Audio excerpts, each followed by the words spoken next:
मैं डॉक्टर सिद्धार्थ सम्राट, international cardiologist, Felix hospital, sector 137 Noida. मैं इस वर्ल्ड हार्ट डे पे आपको एक ज़रूरी संदेश देना चाहता हूँ कि हमें हार्ट अटैक के क्या क्या सिम्टम हो सकते हैं और अस्पताल जाने से पहले हमें क्या क्या सावधानियाँ बरतनी चाहिए। सबसे पहले मैं आपको हार्ट अटैक के सिम्टम के बारे में बताना चाहूँगा। हार्ट अटैक हमें जब आता है तो हमारे चेस्ट में पेन होती है। पेन यूजुअली रेट्रोस्टर्नल होता है और पेन हमें ऐसा फील होता है जैसे हमारे चेस्ट में चोकिंग हो रही है, हैवीनेस हो रही है और चेस्ट पेन के साथ साथ हमें स्वेटिंग हो सकती है। और पेन जो हमारे जबड़े में जा सकते हैं, हमारे शोल्डर में जा सकते हैं या हाथों में रेडिएट कर सकते हैं। यूजुअली पेन के साथ साथ हमें लाइट हेडेडनेस भी फील हो सकता है और पेन जो यूजुअली है हमारे सॉर्बिटेट टैबलेट लेने पर थोड़ी सी राहत होती है। बट चेस्ट अटैक जब भी हमें चेस्ट पेन आते हैं तो ये हार्ट अटैक है या नहीं, ये हमें कंफर्म हमेशा करना चाहिए और हमें ये वेट नहीं करना चाहिए कि ये किसी गैस के कारण है या कोई और बीमारी के कारण है।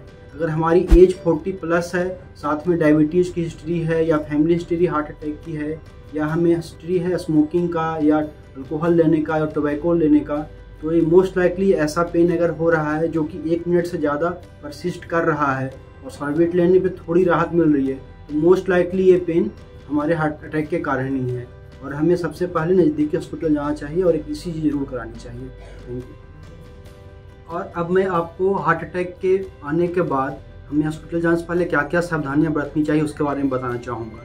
सबसे इम्पॉर्टेंट थिंग ये है कि अगर हमें चेस्ट पेन हो रही है तो अनटिल अनलेस प्रूवन ये मोस्ट लाइकली हार्ट डिजीज के कारण है। अगर ये पेन 1 मिनट से ज़्यादा परसिस्ट कर रहा है और अगर आपके पास हिस्ट्री है, आपको पहले से शुगर का या ब्लड प्रेशर का या फैमिली में हिस्ट्री है किसी को हार्ट डिजीज की और आपका एज भी 40+ है, तो ये आप मान के चलना है कि हार्ट अटैक जो पेन हो रहा है वो हार्ट अटैक के कारण हो सकता है। तो सबसे पहले क्या करना है, आपको इमरजेंसी नंबर्स अगर आपके पास अवेलेबल है किसी भी हॉस्पिटल, नियरेस्ट हॉस्पिटल का, तो वहाँ पे कॉल ज़रूर करना है कि वो एम्बुलेंस आपके पास भेज दें। या अगर आपके पास कोई रिलेटिव है आपके पास तो इमरजेंसी उन्हें कॉल करना है कि हमें चेस्ट पेन हो रही है। दूसरी चीज़ सबसे इम्पॉर्टेंट है, अगर आपको डायबिटीज़ या ब्लड प्रेशर की हिस्ट्री है या स्मोकिंग हिस्ट्री है या फैमिली हिस्ट्री हार्ट डिजीज़ की है तो आपको सॉर्बिटेट अगर आप घर में रख सकते हो तो बहुत अच्छी होगी।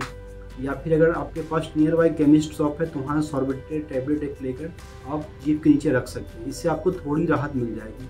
दूसरी चीज़ है, अगर आप डिस्प्रिन टैबलेट ले सकते हैं तो उससे भी थोड़ी सी राहत आपको मिलेगी। बट आपको ये लेने के बाद अगर इम्प्रूवमेंट होता है तो ये नहीं सोच के बैठ जाना है कि ये नहीं अब मेरा ठीक हो गया दर्द, ये हार्ट अटैक नहीं था। आपको सबसे पहले अस्पताल जाकर एक डॉक्टर से मिलना है और एक ECG जरूर करानी है।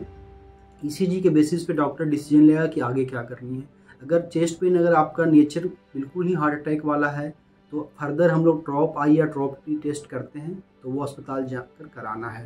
इसके बाद ही आपको इंश्योर होना है कि डॉक्टर कहता है कि अगर ये पेन हार्ट अटैक के कारण नहीं है तब आप आश्वस्त हो सकते हो, अदरवाइज फर्दर टेस्ट कराने होते हैं। Thank you.